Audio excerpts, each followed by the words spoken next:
This episode is brought to you by Santos Threads. Make sure to visit Santos-Threads for the latest and greatest in men's and women's Latino urban-inspired streetwear. Visit SANTOS-THREADS.com. You are now listening to the Santos Says podcast, episode number 43. Once again, take a walk with me right here. Your host, Santos, proud owner of Santos Threads. Happy to be with you guys once more on this episode. I have a special guest for you guys. Of course, all my guests are special, as I tell you all the time and time again. On this episode, I have someone who is a comedian. He's an influencer. He's got a big following on TikTok. He's got a following on Instagram. He has a radio show. He's all about the laughs. He's a comedian, DJ, influencer. He's got a nice following on TikTok. I've seen him.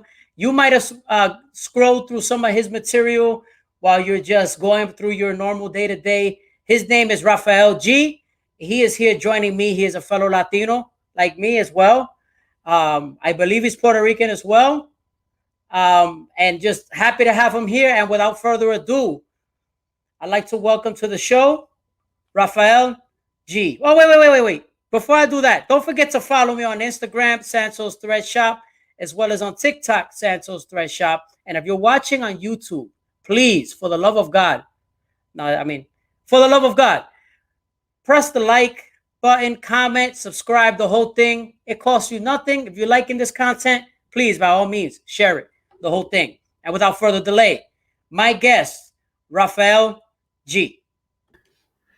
What's up, man? How you doing? Brother? Doing good. Thank you for having me on your show, bro. I appreciate the intro. Thank you so much. Listen, somebody like you deserves an intro, okay? Thank you, man. Thank you. I bring people. Listen, I don't just reach out to just anyone. I'm not saying that I think I'm like the greatest show in the world, but I take this very seriously.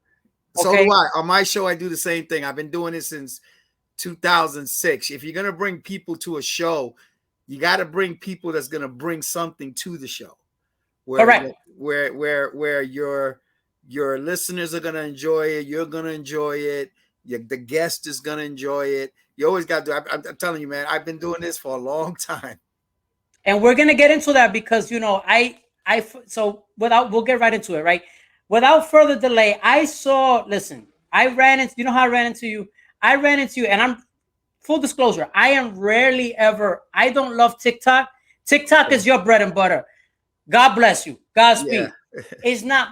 I have nothing against it. I sell my products there too, but it's not my favorite thing to use, but I use it because I have to. And so you do such a great job with what you do. And this is how I found you, with some of your skits, things that we could all relate to, right? Yes. As Puerto Ricans, New Yorkers, Puerto Ricans, funny stuff. So we'll start with you. Where did you get this? Before we start with your beginning, where you came from, all that stuff. I've been a comedian since 1999. Okay. And, I was always doing shows, my talk shows every week, doing comedy, whatever, doing sketch or whatever. But then the pandemic hit. And when the pandemic hit, there's no comedy clubs open. No. There's no restaurants. There's no venues open. And that, like that, and and then everybody was depressed. There was people who wouldn't even get out their homes. There's people that like all of us at first, we were like, okay, so what happens now? Right? What happens now? I mean, how much TV can you watch without going insane? TikTok was introduced to me by my kids. Actually, they were showing me funny videos. I was like, yo, this is pretty cool. How do you use it? And they showed me how to use it. And I did some videos here, you'll see, like, if you go on the homepage of my TikTok, if you go to all the way in the bottom, you'll see like the beginning videos where I'm pausing and pressing record before I got to learn how to use it. And I started saying to myself, damn, if I can't get people to come see me at the comedy club, I might as well do something here, and bring it to people. And at first, like you, this ain't me, this ain't me. Because I only had like what, 200-300 followers maybe, you know, and I wasn't really But getting any likes. let me get some of those follow. I love to have that many. Listen, TikTok. I need to grow more on TikTok. Well, go ahead.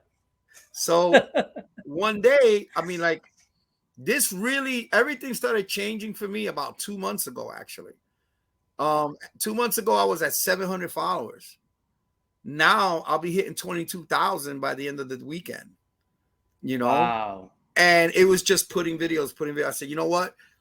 Put some original stuff on, put some, you know, because what I like doing is, you see, you can watch any comedian you want on TikTok, right?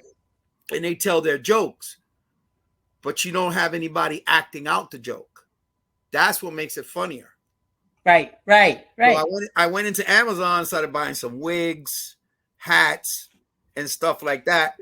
And I would listen to the joke and I'll be like, you know what? What if a Puerto Rican did this with that joke? And it might not even be a Puerto Rican joke. Right. And I started acting it out. And then one day everybody was playing that song from Tommy Olivencia, Trucutu, right? So I said, Classic. right. So what I did was, what if you worked with Puerto Rican co-workers? And I'm in my job, I'm on my desk before anybody comes in. This was like 5 o'clock in the morning. And I play the video and I make believe I'm dancing in my seat like I'm working with Puerto Ricans. You know what I'm saying? Right. Stereotypes. It took off. All of a sudden, my phone starts going crazy. And I'm like, what the hell did I do? Oh my God, yes, I love working with Puerto Ricans. I wish my job would allow us to do this.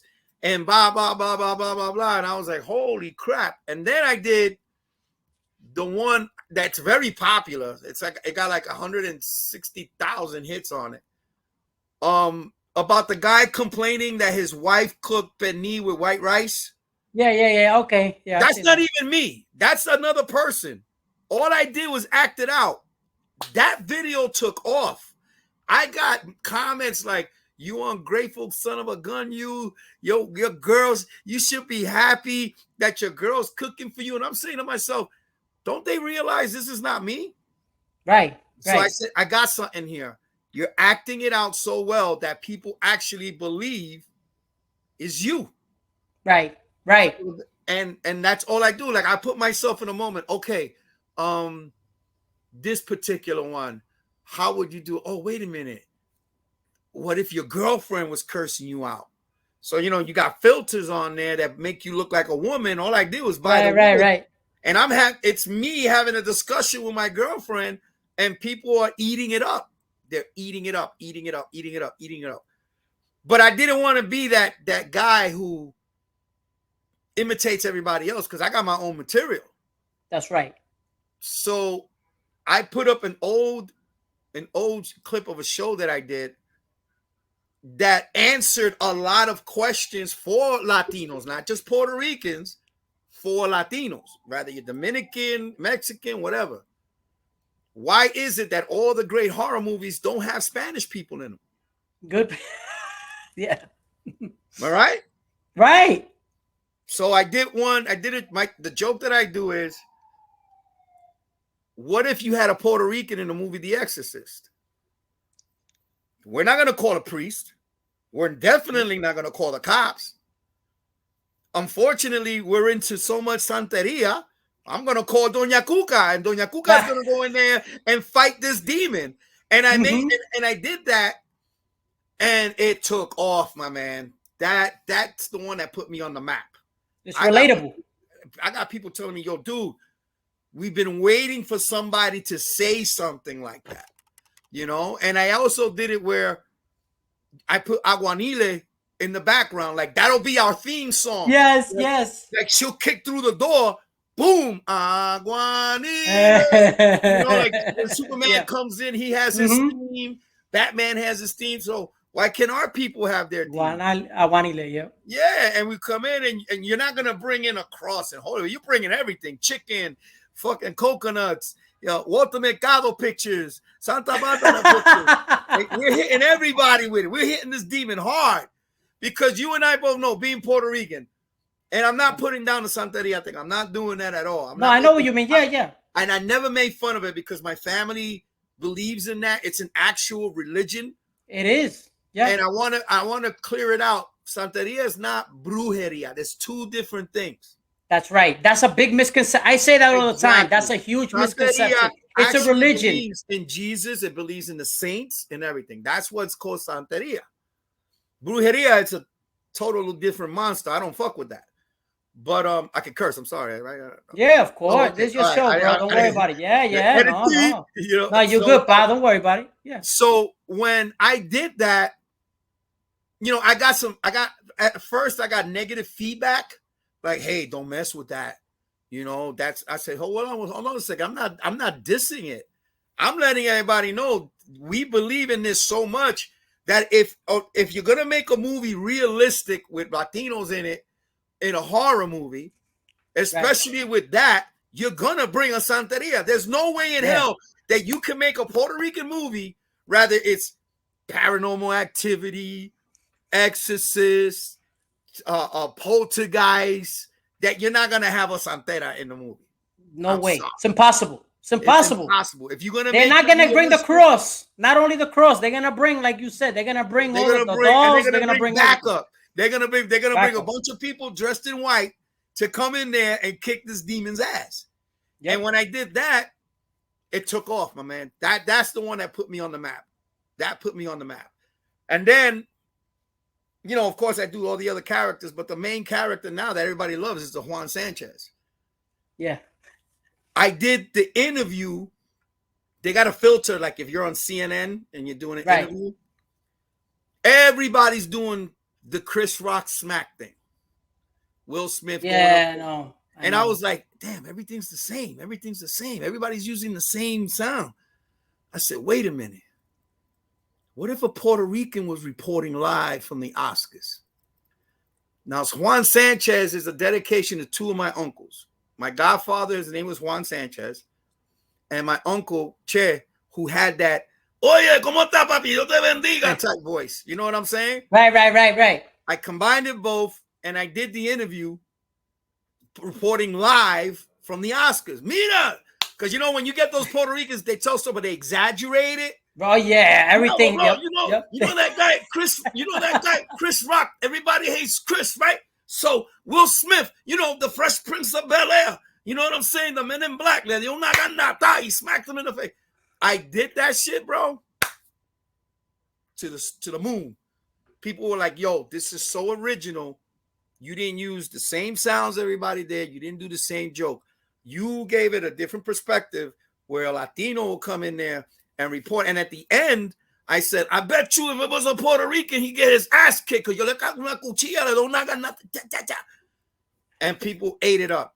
They ate it up. So that's when things started coming up. And then people took me serious as this guy's not only a good improviser using other people's sounds, but he has his own original shit.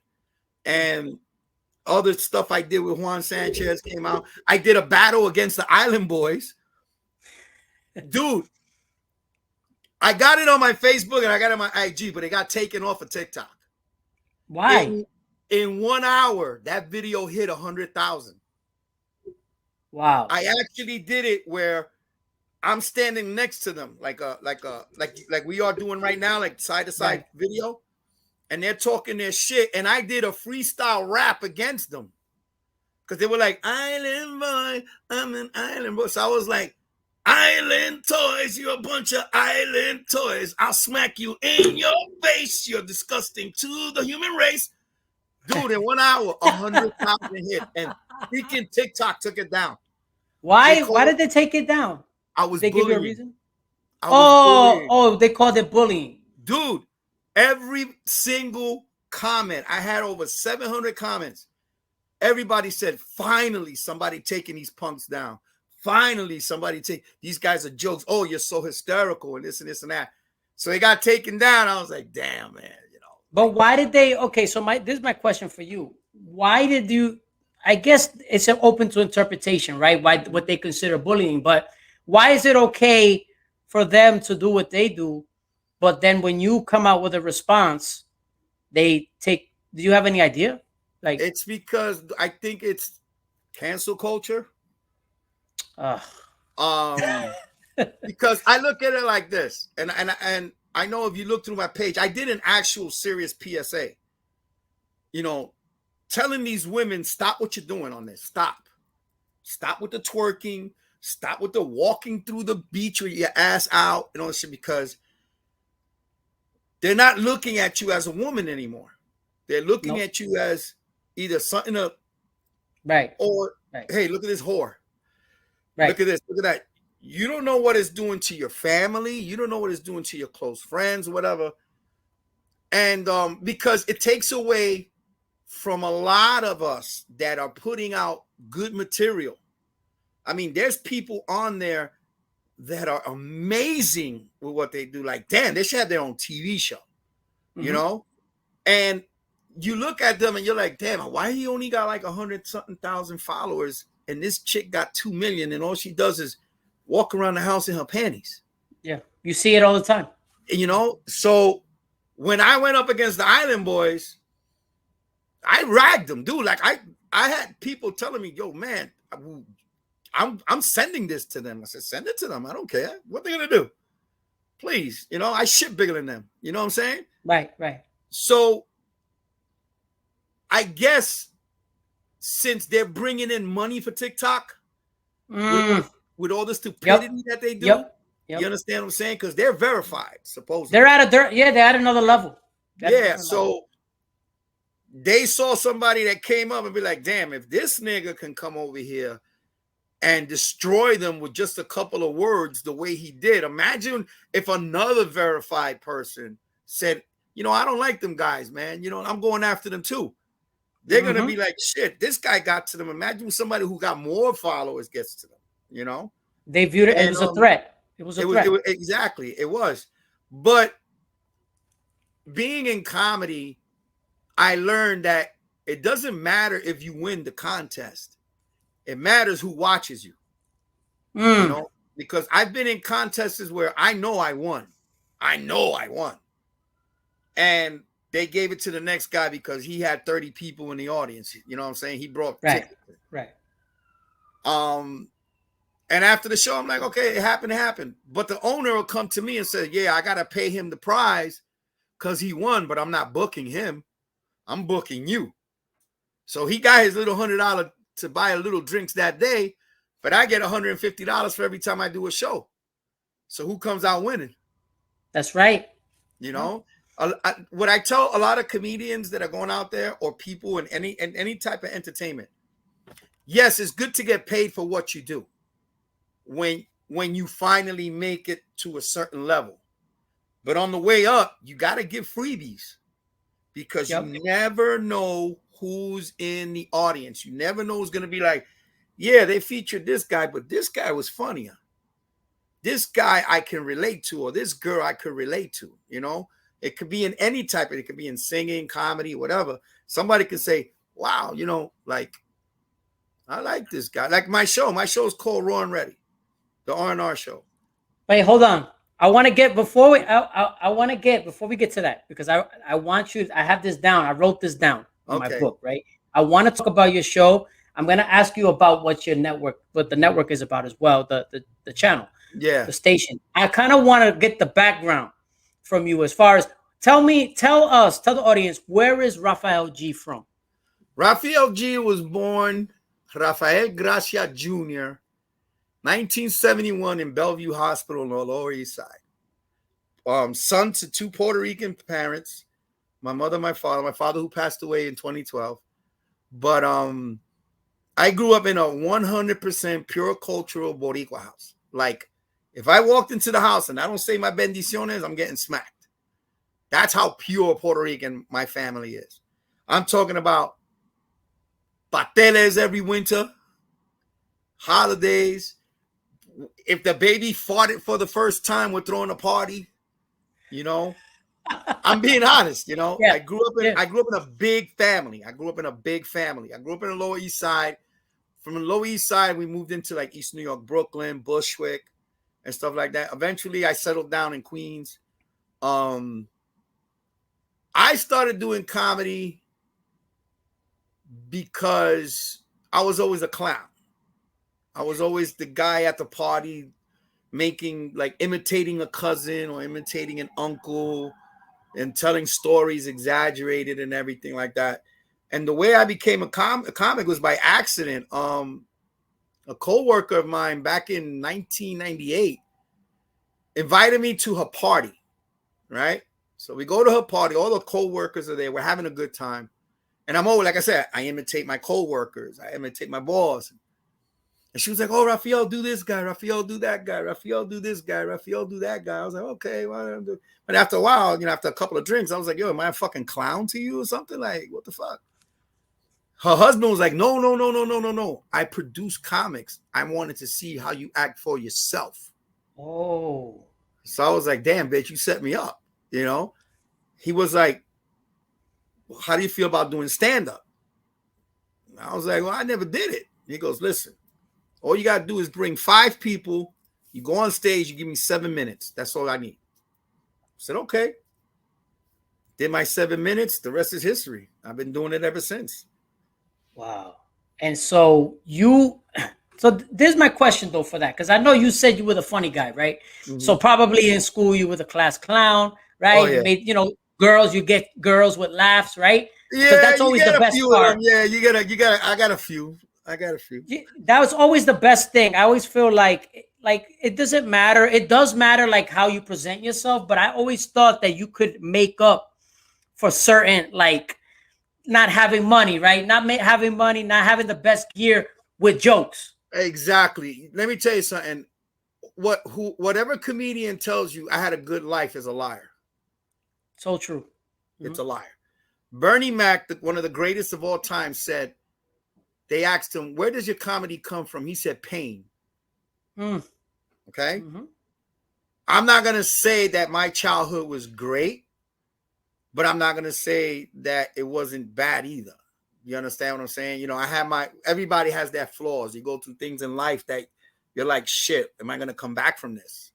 You know what I'm saying? So when I started studying other comics like Sinbad, George Lopez, Bernie Mac, D.L. Hughley, of course, the greatest of all time, Richard Pryor. Oof, yes. The man talked about being hooked on crack and his mother being a prostitute and everything, and was one of the greatest comedians of all time. Do you have a top 5? I wanted to make sure. Go ahead. Let's talk about that. My top 5 comedians? Yes. Well, definitely number 1 is Richard Pryor.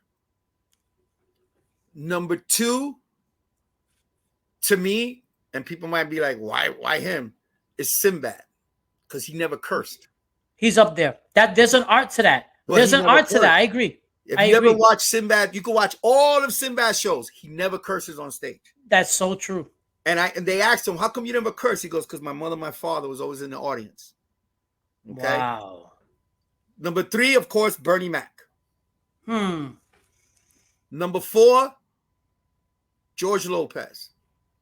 Love. It's a good one. Number 5, it's kind of tricky, but I'll say Dave Chappelle. That's a great list. That's a great list. That's a great, outstanding list. Because I can relate to what they went through. I can relate to what they've been through in life. Especially. No Eddie Murphy? Just curious. I'm not saying that you're wrong. Eddie only did 2 specials.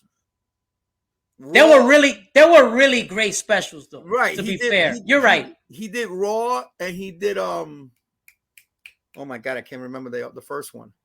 Talk about the one with the Raw was the one with the red leather jacket, right? Yeah. Or the red, right? Yeah. And the other one was Bad something. Yeah, I forgot. I'm sorry, Eddie. I know, but I know what you're I've seen it a million times. He's a great actor. He's a great impressionist. He does impressions. I love Jamie Foxx. I love D.L. Hughley. But my 5 was those guys because they great list. They hit you with the truth. George does it from a Latino's point of view. You know, yes, he's Mexican. Oh, he's man. You know, what about Freddie Prince? He was Puerto Rican. Yeah, Freddie Prince was a great comedian, but he had no impact like George did. You know what I'm saying? I think had he lived, I'm glad you brought up Freddie Prince. I do think that he was ahead of his time. Yeah, he was. I think he was in the wrong era. Yeah, he was born in the wrong. He should have been. If he was in the 80s and 90s, forget about it. Yeah. Forget about it. George, he was ahead of. Nobody got him yet. He was too ahead of his time. No, but the one who was really ahead of his time was Richard. Think about it. Richard talked about his mother being a prostitute. He doesn't know who his father was. Being hooked on drugs. Talking about. He said things that people were scared to talk about. You understand what I'm saying? So when I took that in, I was like, dude, you can go on stage without saying suck my cock, suck that, but still tell your story.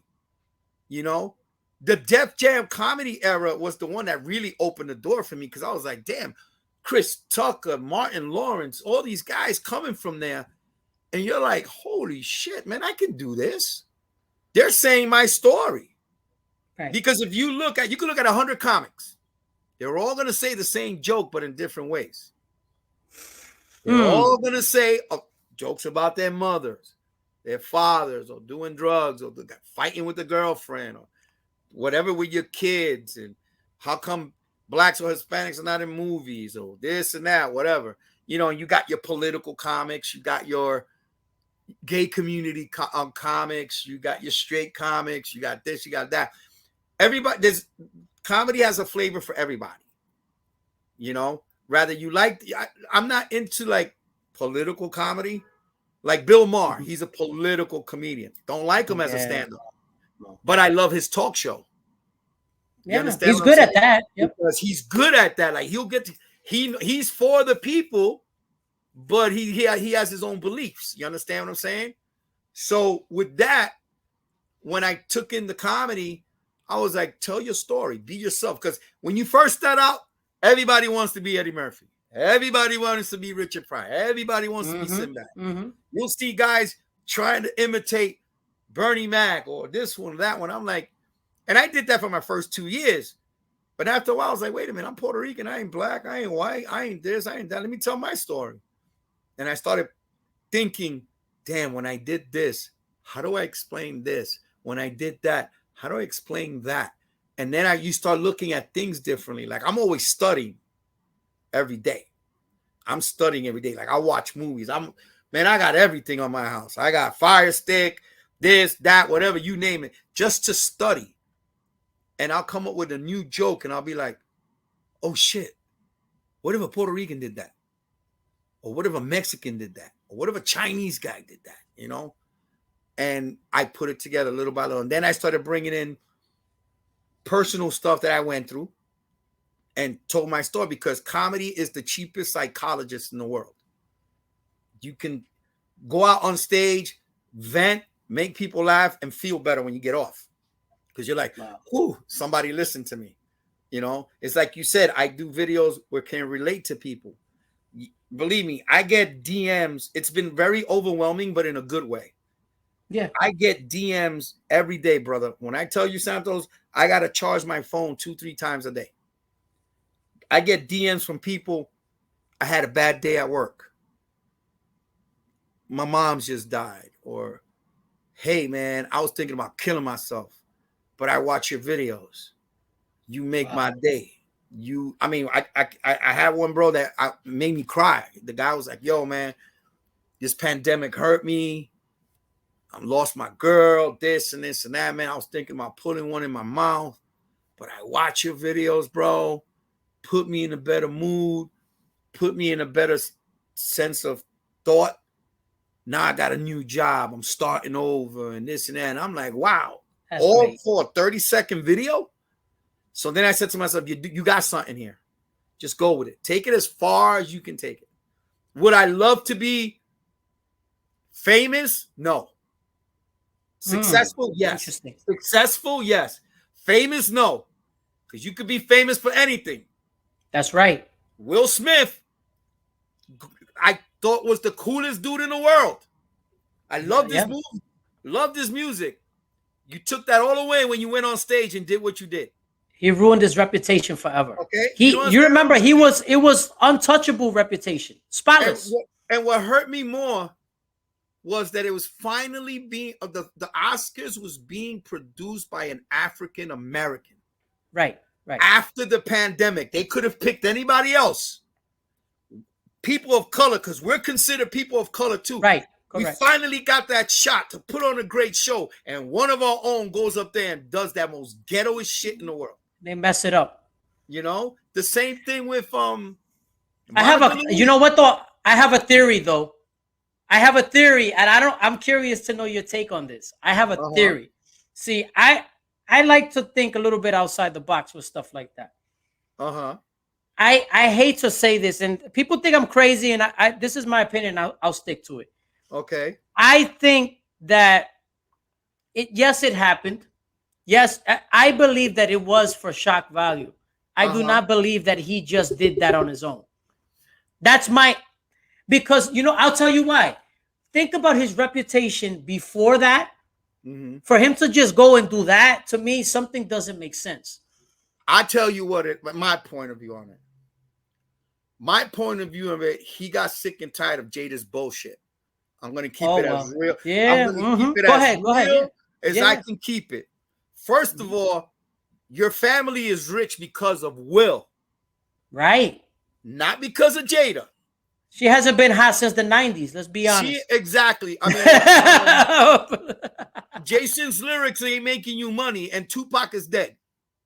Correct. Okay? Will was the one making the money. Right. To me, Will got whooped. Pussy whooped. That's my opinion. Right. Okay. You can tell he loves his children. Of course. Yeah. He loves her. He loves his fans. But let's keep it real. There's always a saying like, behind every great man is a great woman. Not really. Behind every great man could be a bitch too. Ooh. Because she loves what you're doing. She loves what you're bringing. She's not losing that. So she's going to try to control or manipulate you and be like, oh, you're going to let him talk to me like that? Who gave you these kids? Who pushed you to do what you're going to do? Because you got to remember, she's been ragging Will for the last 2 years. I remember, yes. She's been ragging Will. You don't listen. I'm going to tell you right now, you don't bring, I don't care who I'm with. You don't bring my personal issues to the red table. You take that to the kitchen table at home. That's right. Yeah. You know? You don't air the dirty laundry. You go at home and you be like, okay, Ma, what's bothering you? You don't put your mess out there in public and you have your mother-in-law sit next to her and agree with everything. Because now you got the daughter in one ear and the mother-in-law in the other. And you're like, damn, what the fuck do I do? Good point. Good point. You understand what I'm saying? And then for Chris to come out and say what he said, and then he's laughing. If you look at the video, he's dying. Yeah. Oh. And she gave them a look like, nigga, you're not embarrassing me in public. So he got up and did what he had to do. The man, that masculinity, that testosterone took over. It just took over. Yep. In that moment, he got that rush. Right. Will said, I know this nigga ain't gonna hit me back. Right. But if it was The Rock doing that shit, do you think he would have gone on stage? Oh no, hell no. Hell, he ain't stupid. If it was Jason Statham, would he have gone on stage? Nope. He can fight too in real life. If it was Chris Evans, would he have gone on stage? No, he knew who he picked the right guy. He picked the right guy. And everybody's like, oh, you know, what I hate about some artists, some of them spoke the truth and were blunt about it and everything. But some artists were like, you know, they both my friends. I don't want to give an opinion. No, I hate that. No, give an opinion. I'll respect you more, whether I like the opinion or not, that you was truthful about it. If my best friend went and got up and did that and hit another one of my best friends, I'm gonna say, yo, my man, you fucked up. Yep. This was our chance. A Puerto Rican producer put this show together, and you just showed the spick side of us. Yep, you just dropped the ball. Instead of saying, I'll talk to him after the show. You want to grab him by the neck in the lockers or in the dressing room, you take care of it that way. Right. And you don't go up and be like, keep my wife's fucking name out of my mouth. Everybody's talking about your wife now. Yep. Ruined it. Everybody's talking about your wife. You went publicly and said, I hated myself for years because I couldn't be like Tupac with Jada. Yeah, she used to throw a lot. It's funny you say that because that's people overlook this. She's mentioned so many times about Pac in public, like basically short of saying, I wish he was alive so he can be my man. That's all you need for her to say. It's like you marrying your wife, and she keeps bringing up her ex. Bitch, go back with your ex. You don't need me. Right. You don't need me. If I'm fucking you, I'm feeding you, I'm taking care of you, and you keep bringing up Tito, go back to Tito. Tito, yeah, go back to Tito. And then you're gonna do it publicly? Yeah. Come on, bro. Yeah, I agree. I'm just skeptical. Listen, it could be you have a good point. I love your points. We don't know, right? But we're just speculating. I was going off of reputation. I don't mean to cut you off. You're a man. I'm a man. We bust our ass. You're busting your ass to put your brand out there. Yes. You're busting your ass to put a show out there, right? Your woman's next to you. You're doing everything you can to make sure she's taken care of, your kids are taken care of, and all this shit. And she's going to go out and say, I used to love it when I used to fuck this nigga. You're going to tell me that now your manhood ain't going to come out?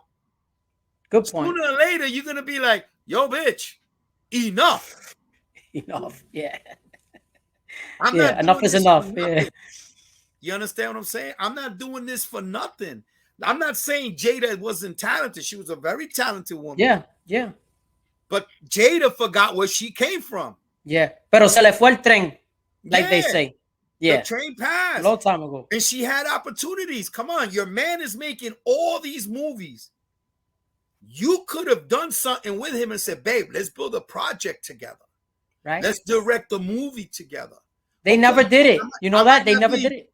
I might not be the shit now, but I can do something behind the scenes.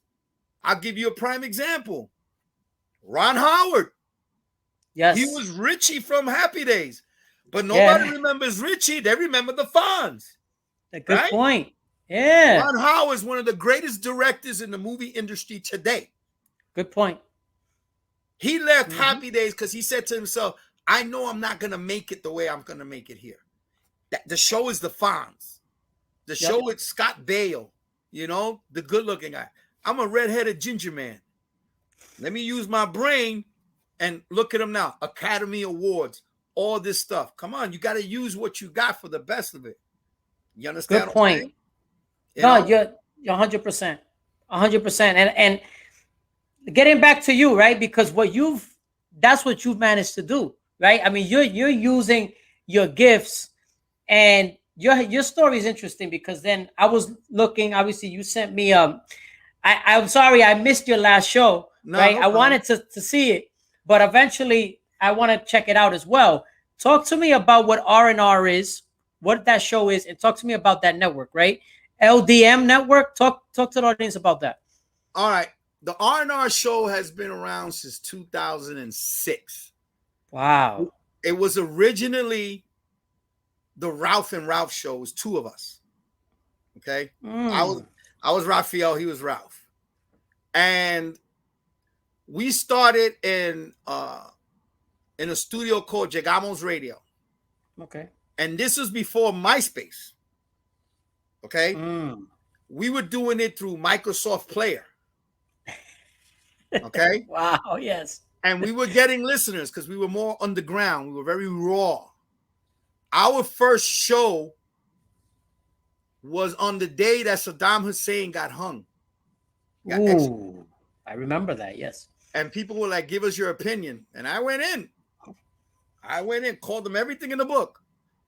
And people were like, yo, can he say that? I said, yeah. He goes, oh, you hate Muslims. I said, I don't hate Muslims. I hate bullies. Right. It's different. Because my brother served 27 years in the military. And I remember we used to live on top of a bodega that was owned by Arabics, former Iraqians. And he knew all of us. The guy knew all my brothers and myself. I mean, we were the hood guys. 3 o'clock in the morning, we were going in buying $3 heroes. You understand? Wow. When he found out that my brother was over there fighting in that war, my mother did not have to pay for a grocery until my brother got back home. Okay? Wow. So I went in. So the show started getting popular. We started coming up with topics about what we decided to do with Raw and Ready was, I'll give you an example. Kim Kardashian and Kanye West. Everybody talks about that. No, we were the guys that we want to know, what did the waiter, what did her butler see? What does the cleaning lady see? What does the lawnmower guy see? We want their stories. We don't want everything you're reporting. Okay, they don't. So that's how Raw and Ready became. We had Frankie Negron on the show. We had an NFL future Hall of Famer, Tony Richardson from the New York Jets. Was yes. on the show. Yes. I know him. I had wrestlers on the show, midgets, porn stars, anybody, models, singers. We had all kinds, and people were liking it because they were like, he's bringing people that are like me on the show. When we had Tony Richardson on the show, we didn't really talk NFL. We talked about, okay, what charities you do. You got a girlfriend. How many girls you screwing? This and this and that. You know what I'm saying? Right. Other things, yeah. And he was like, dude, I have never felt so comfortable in an interview like I did with you. I said, Pa, I'm not going to ask you the same. I'm not asking you for statistics. I'm not asking you to tell me who's going to win the Super Bowl. I want to know who you are. You understand? And when people didn't know, he was born in Germany because his father was in the army. Wow. His sister I didn't know that. Was a lieutenant colonel in Camp Freedom in Iraq, and my brother was stationed with her. And my brother is a huge, huge Jets fan. When Tony found that out, and at that time, 2012, my father was sick and everything. My brother was called in for an emergency to come see his father. Tony was like, yo, I want to give your brother, I want to meet your brother. I want to meet your brother. So we set it up, not to go with the story. I'll go back on our show. We set it up. I was the doorman at the time, and I was actually Tony Richards' doorman. And he used to hear about my show. He goes, I want to go on your show. He went on my show 3 times. Wow. And I tell my brother, oh, you got to come to the building. I got to give you some money to pay for daddy's TV in his room. It was bullshit. It was already paid for. Okay, I'll go over. He comes in his truck. He comes in the lobby. He's like, oh, let me go. I said, no, you're good there. Hold on. Somebody wants to meet you. And I called him. I say, oh, he's here. And my brother's like, who the fuck you calling? I said, don't worry about it. He's here. I said, stand right there. The elevator is going to open. Here comes Tony Richardson with a signed jersey. My brother's jaw dropped. Like, yo, my brother's a very serious person. He was like, that's Tony Richardson. That's Tony Richardson. I said, yeah, motherfucker, it's Tony Richardson. He wanted to say hello. His sister is stationed in your camp. And he was like, yo, thank you for your service, this and this and that. He was like, I never met a football player. He's a huge Jets fan, you know? I'm opposite. I'm the Giants. And I'm a Jets fan too. So, for my brother to see that, it was like, wow. So the show was bringing regular people. I didn't want come mierdas. Right. I had one girl come on the show. She was in the magazine, the Latino magazine. She was supposed to be a singer and all this shit. She comes in the show with her manager, and we're asking her questions. And for a Latin girl, I could have sworn she was from California. Like, so I do this, and and I'm looking at her, and I'm there's a saying in Spanish. I got no hair on my tongue. No tengo pelo en la Yeah, lengua. no tengo pelo en la lengua. And I told her, is that all you do is talk shit? You got a guitar. You're not even playing a song. That's what we. You said that on the show? I said that on the show. She stood there in shock. And my co-host, she was like, "What are you doing?" I was like, "I'm being the truth." You know, she advertised herself as this and this and this and this and that. She's not doing nothing here. You know what she tells me? She goes, "Oh, but my manager does music." I said, "So who the fuck is your manager?" You know who her manager was? Who? That Latin hip hop artist. He was singing that song, Tumba la casa, tumba la casa, tumba la casa, tumba la casa. Dale conmigo. I said, you know what? Tumba la casa. Yeah. I interviewed him. The interview was way better than hers. Wow. I forgot his name though. That's like Latin house. It's like Latin house. Yeah. The voice. Listen, I know the song. I've heard the voice is very distinct too. I remember that voice.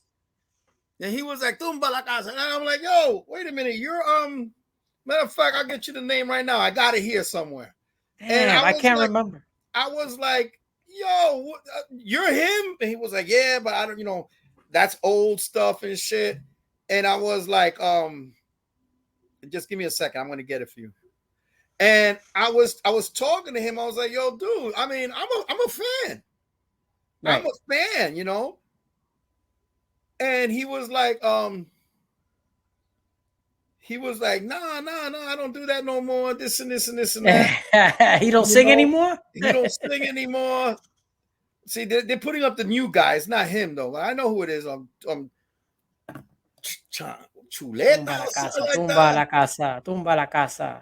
Yeah, him. And I was like, I'm a big fan. I had TKA on my show.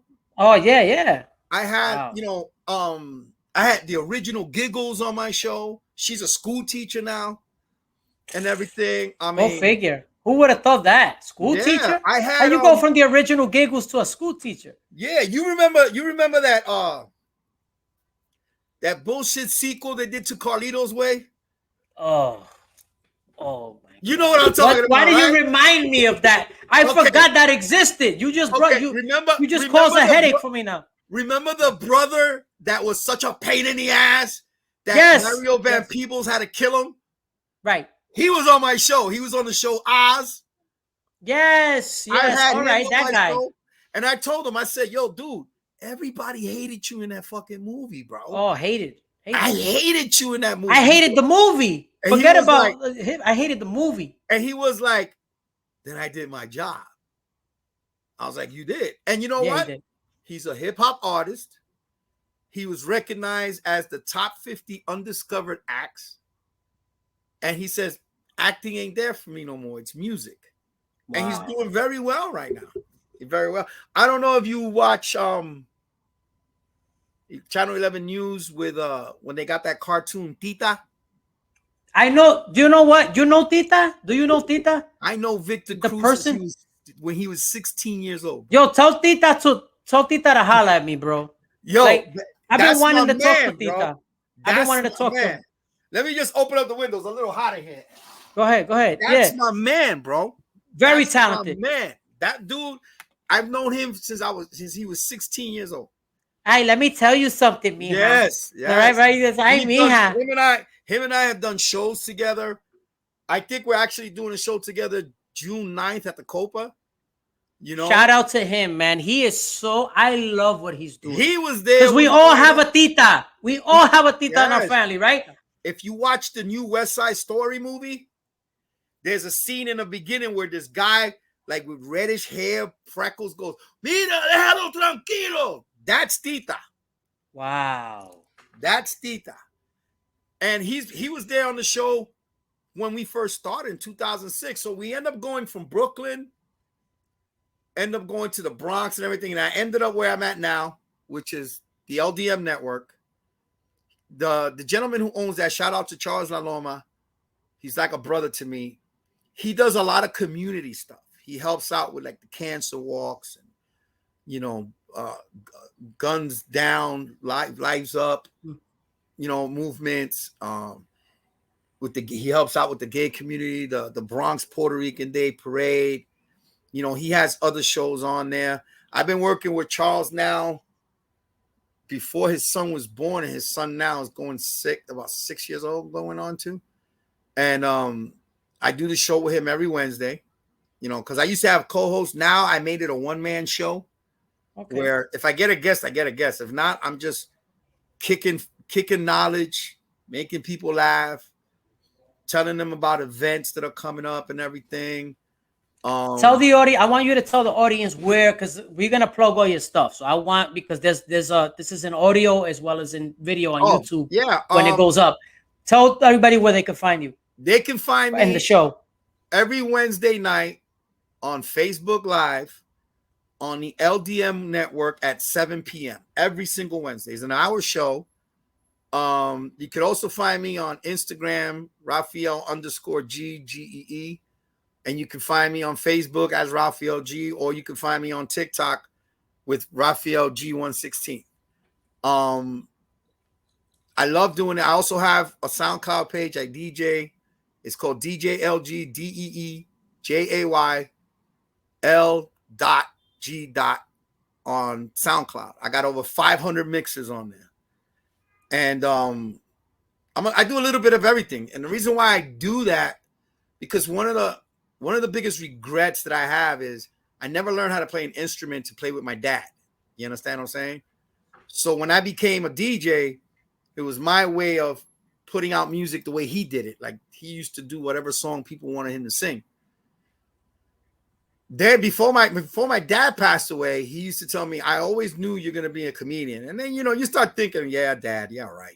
Yeah, right. Or whatever. And he was like, no, let me tell you a story, knucklehead. I was like, okay. I said, tell me a story. He goes, your grandfather in San Germán, Puerto Rico, used to go to people's funerals that he knew. Bro, that's where, I don't mean to cut you off. That's where my mom's family's from. Yeah, that's where my father's family's from. So when people that he knew, especially los jibaritos that live in the campos, they know everybody. So when somebody they knew died, my grandfather used to go there, and when they used to say, does anybody want something they had to say, my grandfather would go there and tell funny stories. He wasn't that person to be like, bendito se nos murió don este o doña esta. He goes, yo, I remember the time this motherfucker got drunk with me and we end up chasing cows and doing this and doing that. Yeah. And I told my father, are you serious? He goes, you don't believe me? When you go to Puerto Rico, ask who your grandfather was. And everybody said, oh, el payaso, el comediante, that man. Because everybody will be like, oh, mandito. Oh, okay, that's fine. You're hurt. But I don't want to be remembered or be people being sad, oh my God, he died of cancer, or he suffered, or he did. I want people to say, when this motherfucker lived, he lived. He did everything he said he wanted to do. Amazing. You understand what I'm saying? Rather I got money from it, rather I didn't get money from it. I did what I wanted to do because I love it. I love the fact that I can make people laugh. I love the fact that I can say something or get into somebody's head and they'll be like, damn, you know what? I'm not going to rob that bank. Right. I'm not going to do that crack. I'm not going to hit that girl. I'm not going to rape this guy. I'm not going to do that. You know what? He's right. Why should I be doing all this shit when I got an opportunity to do whatever I want to do? I know this country is going through a lot of bullshit right now, but I can tell you from personal experience, it's the greatest fucking country in the world.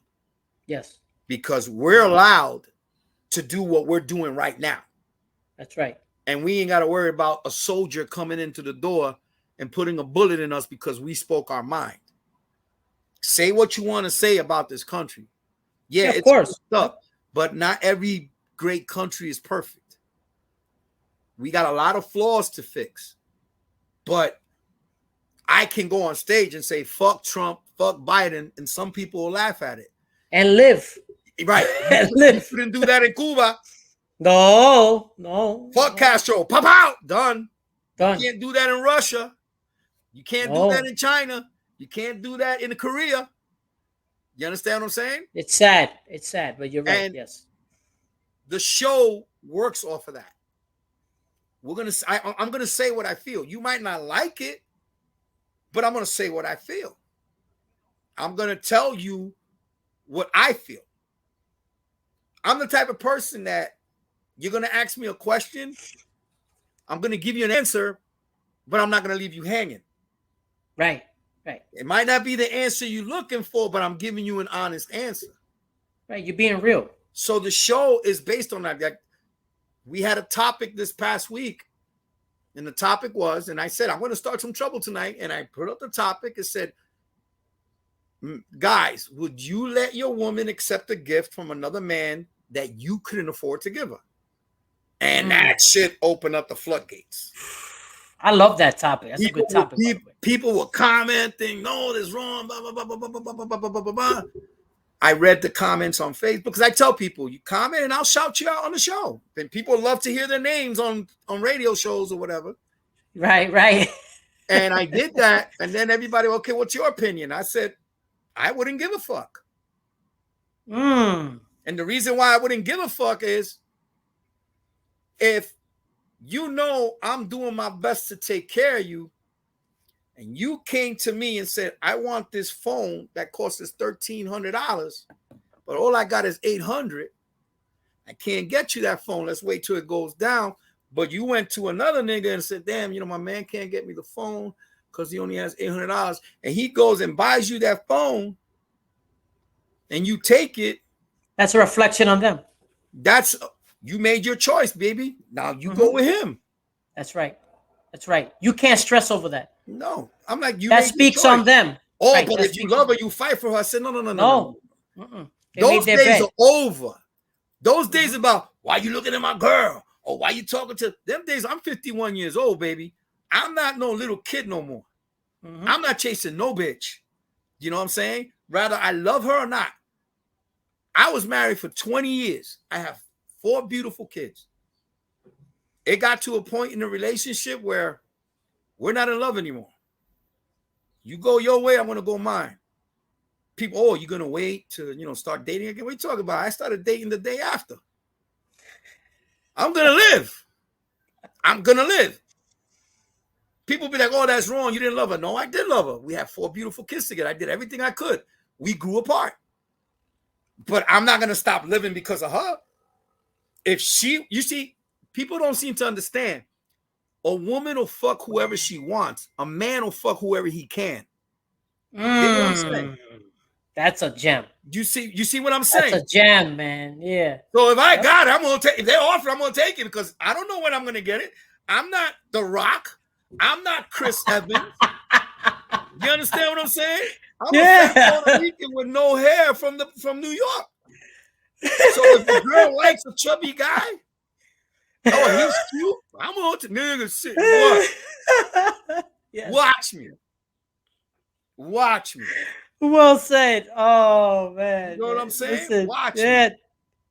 Listen, you just dropped wisdom right there. It sounds obvious, but it's not always obvious. What you just said is very true. Women will fuck who they want. Pussy controls the world. I'm telling you right now.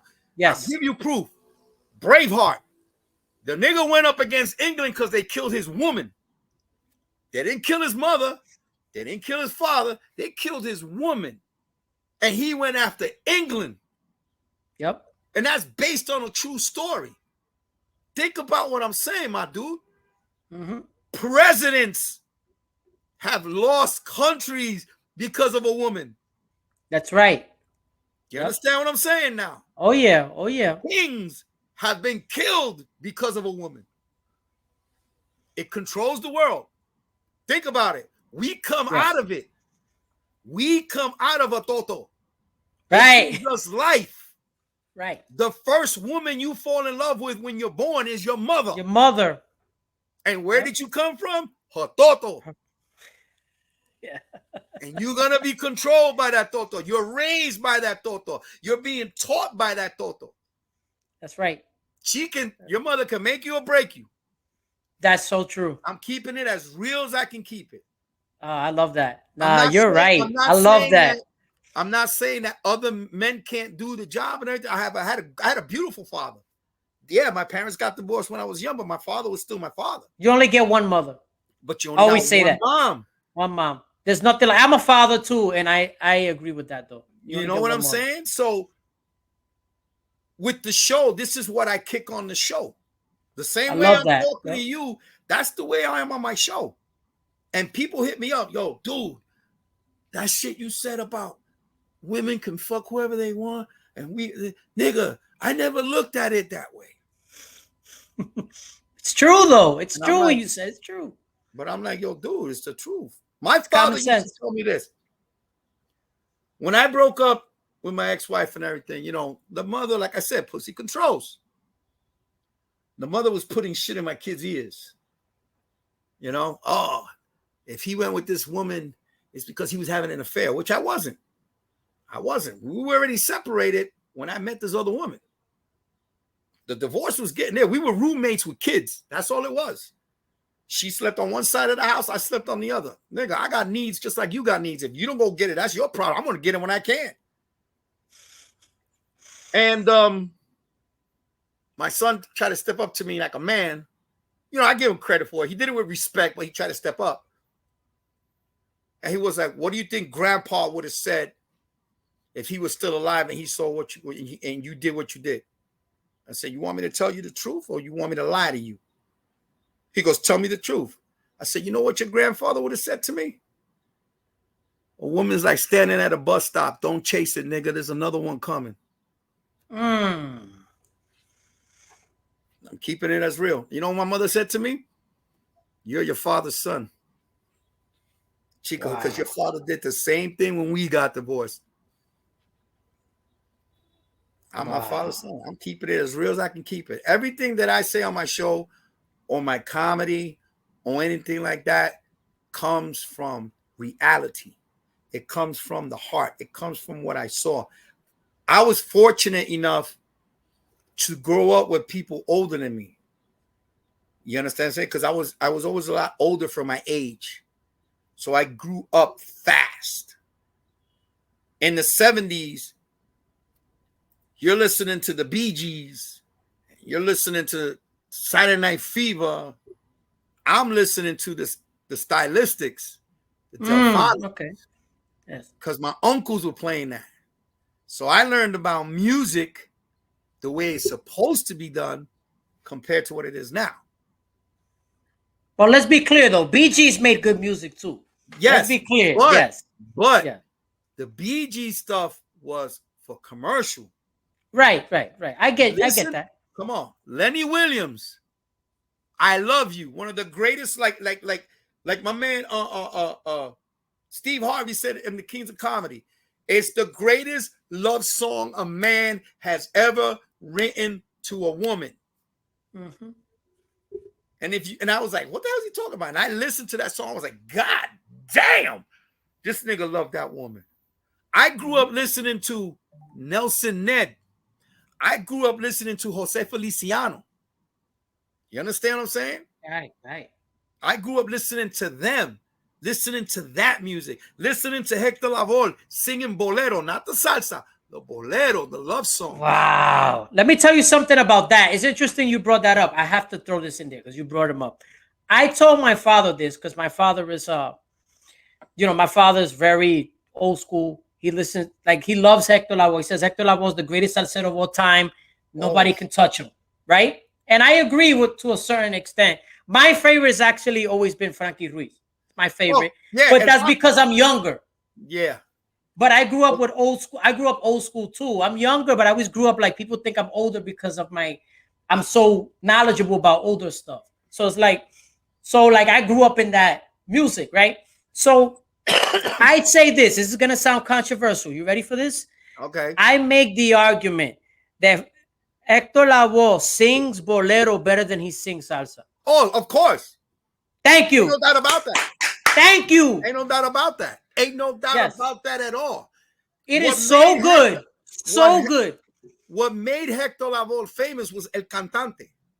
The Right, El Cantante song is what took him to the outer stratosphere. Right. And it wasn't, and he didn't write it. It was given to him by Ruben Blades. That's right. You understand what I'm saying? And the movie showed that too. Exactly. Yeah. That took him to the stratosphere.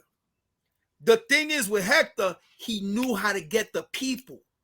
Yeah. He says, Hector was like, if I'm gonna sing a song, it's got to be a song that the people can relate to. Mi gente. Right. You know? Right. Aguanile. El Cantante. Todo tiene su final. Un periódico de ayer. Listen to what he's saying. All those songs are boleros just put into salsa. Right. Good point. Good point. Now, if you want to listen to a true salsa singer that can do it both, I got to take my hat off to Ismael Miranda. Oh, Ismael Miranda is one of the great. Yeah, El Niño Bonito. This mother. Yeah. The Gran Combo. And he was the youngest one at that time. If you remember, Ismael Miranda was a baby when those guys were putting their thing down, you know? Yeah, they were doing their thing. I mean, Hector, he's considered the greatest of all time because he knew what to sing to the people. Listen to all his songs. He knew what to sing to the people. He was the people singer. Because remember, at that time, a lot of these salsa guys were too come mierda to talk to. Hector came from Puerto Rico to the Bronx. He got high with you. He got drunk with you. He socialized with you. When all these other guys is like, oh no, I'm so-and-so. You can't touch me. In a way, though, I feel like, unfortunately, that was kind of like his undoing, right? Because he was too accessible. Yes. So in a way, so he wound up associated. He was very from the hood. You know, he didn't was have dirty. He would get dirty with the hood. He didn't have that group of people to be like, yo, Hector, you're good, but that was wrong. Right. Gotta stay away. Yes, man. It was all yes men around him. Yes. His own wife got high with him. Yeah. He had people that, yo, I'm gonna, mira, papi, manteca, esto está bueno, métetelo, brother. Tú eres Hector, a ti te van a dar lo que te dan la gana. It's so sad, bro. When I think about these salseros, because I love the music. I'm a salsero. Like I'm a young salsa. Like I'm in my 30s. I love salsa.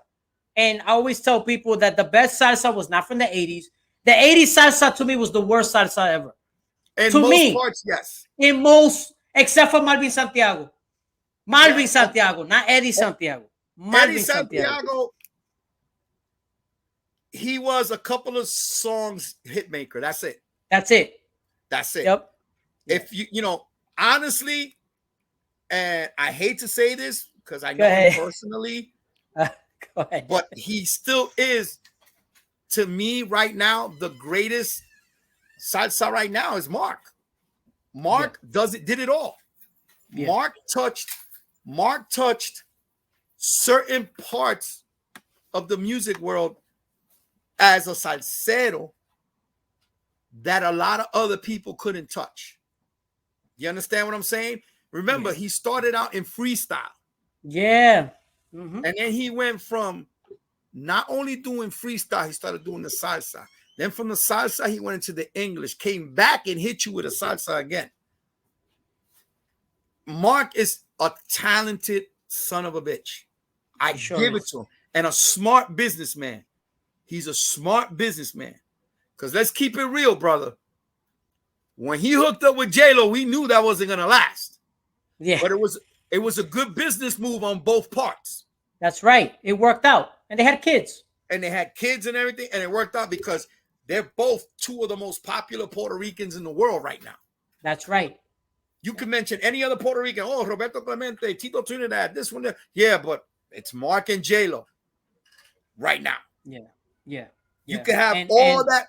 You can have all that stupid new dembow, reggaeton bullshit, whatever. Yeah. Nothing against my Dominican brothers because I love merengue too. Wilfredo Vargas, Johnny Ventura, the originals. Yeah. You know, the old school guys. But These kids, you tell them, who sings merengue now? Oh, Omega. Are you serious? Whatever happened to Johnny Ventura? Whatever happened to Conjunto Quiqueya? Whatever happened to Ifredo Vargas? Those guys opened the doors for these guys. Los hermanos Rosario. Los hermanos Rosario. Miri Quesada. Yeah. And the real bachata singers. Yeah. You know what I'm saying? Luis Vargas. Luis Segura. Yeah, before like these sissy singers. Oh, I want to kiss you, baby. Fuck out of here.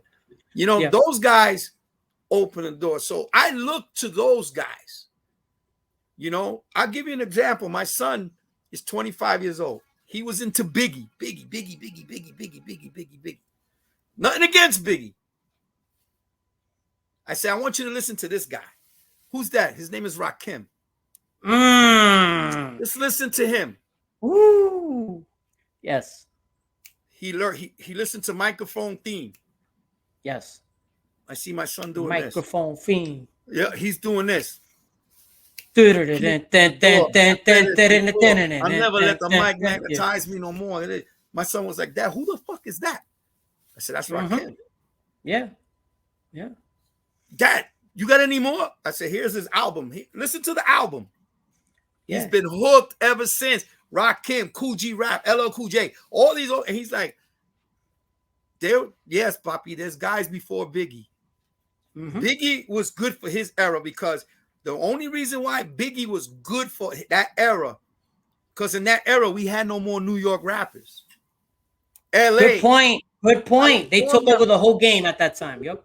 You know, nothing against Death Row, but them niggas were taking over the world. The whole thing. Yep. Dr. Dre, Snoop Dogg, they took everything. They took everything. We had nobody else.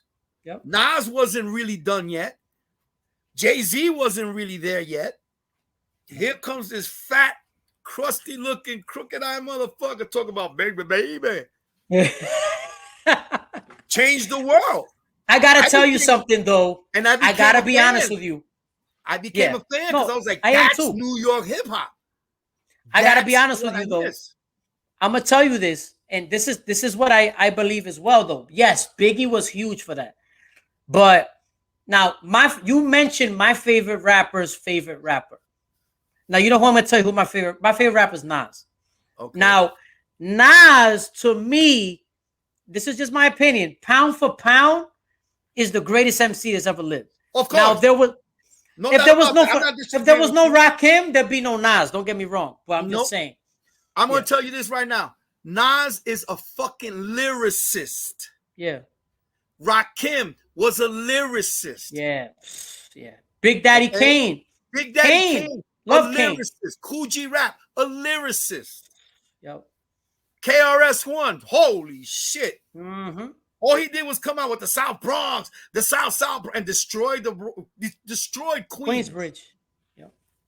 Those guys were lyricists, but people forget about today's music. Hip hop was based on your lyrics. It was based on what you had to say. Not that hip hop, the hip to the hip, the hip hop. No, that was just a commercial joint, and they didn't even write that song. No, when Run DMC came out with fucking "I'm the King of Rock," there is none higher. I was like, higher. MCs they called me sire. I was like, who's these guys? And then you come out with the Kool Moe D's, Big Daddy Kane, Cool G Rap, Eric B and Rakim. You come out with so many talented guys. The beat was hot, but listen to what they're saying. Ice-T was dope too. I thought Ice-T was dope. Listen to what they're saying.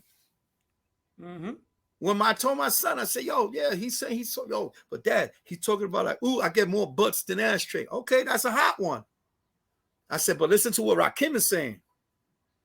Fish, which is my favorite dish, but without the money is still a wish. Yep. That shit hit me like, yeah, fuck. This nigga talking about that's why now I thrive to stay alive, so I'm gonna get a 9 to 5. He's talking about leaving the streets. He's talking about he don't want to rob nobody no more. Right. He wants to go legit. Look at Gangstar. Holy shit, when Gangstar Guru. Woo! man. Yeah. I didn't know you were a hip hop head too, which is great. Dude, This show, we talk about hip hop a lot on this show too. hip hop is the life of comedians. Every Yeah. comedian you know will come in with a hip hop song. I come in, all I need is one mic. Or microphone theme. One of those two. If I gotta do, if I don't do like a Latin comedy show, I gotta come in with all I need is one mic or microphone theme. One of those two, Nice. I gotta come in with. I'm not coming in with Biggie. I'm not coming in with this. I want one of them two, because listen to what they're saying. If you're gonna make an impact in a comedy show, boom, I came through the door. I said it before. I'm never gonna let the mic. You know what I'm saying? You're a comedian. You're holding a mic. You're telling a story. Good point. Yep. You're an MC. You are an MC. Exactly. You are the comedian in that moment is the MC. Exactly. Because everything revolves around you in that moment. Exactly, because when you go on stage, man, no matter, like I said earlier on the show, it doesn't matter what you're doing, whether you're a singer, a poet, a comedian, whatever. When you grab that mic, that's your world. You want your world to be seen. You want your words to be heard. So you got to go out there and hit them with everything you got. Right.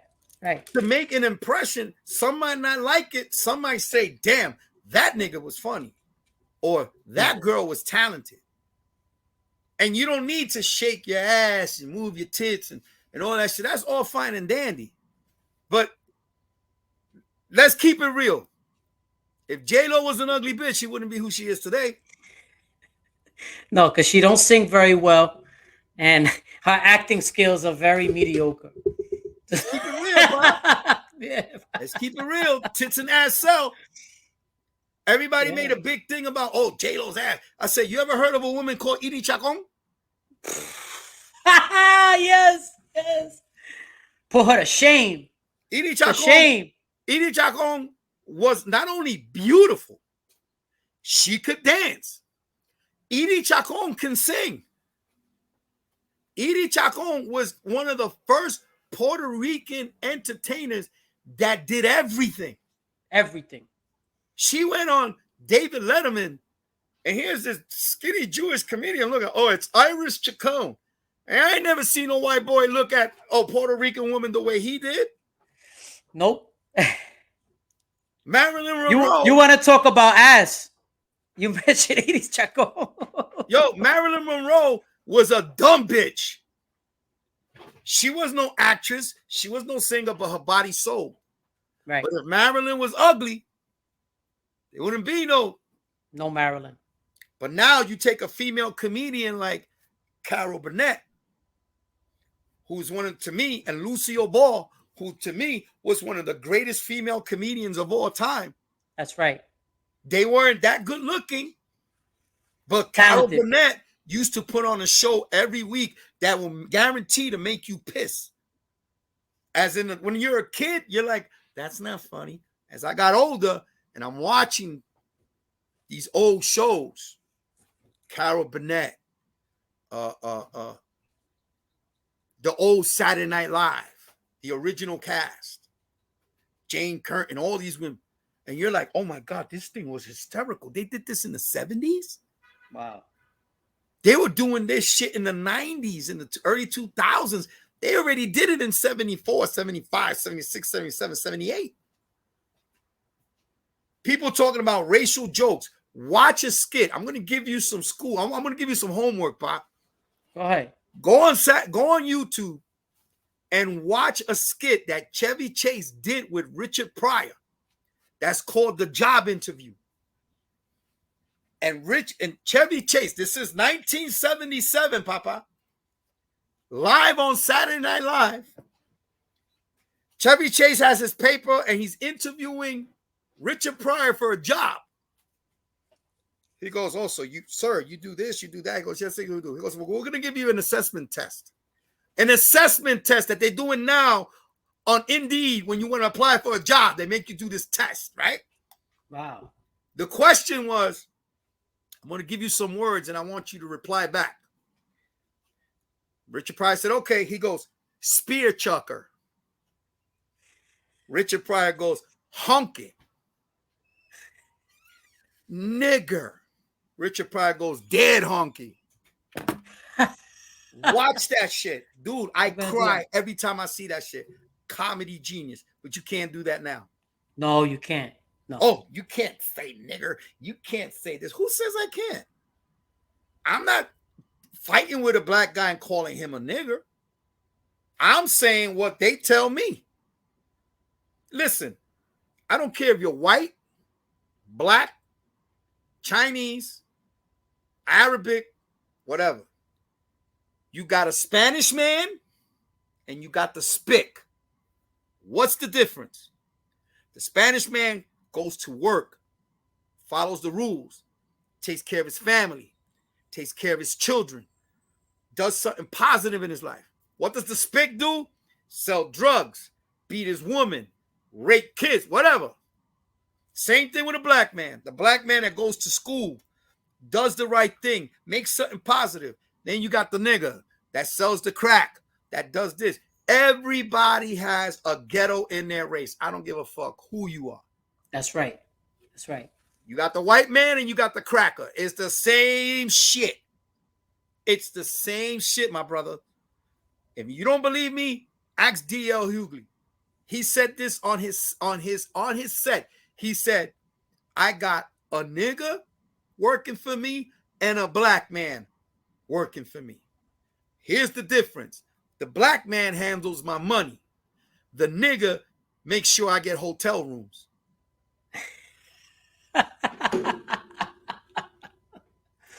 The same thing with the Latinos. The same you thing. got that one guy you can trust. Hey, pa, we just got this check. Make sure everybody gets paid. Everybody does thing. Invest in the right thing. And then you got the spick. You know, Papa, I don't like that guy too close to me. Make sure they always give me a problem at this hotel. That's who you're gonna send. Because the spick don't give a shit. Nope. Yo, I work for Rafael Gee, nigga. He wants the best room in here, and he ain't paying this price. You understand what I'm saying now? Yeah. So we're out of time, but man, I could go forever with you. First of all, thank you for coming on the show. You tremendous guest. Dude, Rafael Gee. Listen, my man, it's an honor and a pleasure to be on your show. I want to thank you for inviting me on here. This is what I love. I love working with people who are just like me, trying to put a name out there, keeping it real with people, entertaining people, giving people knowledge or something. Rather, it could be me or it could be a writer, a movie star, or independent. Independent means togetherness.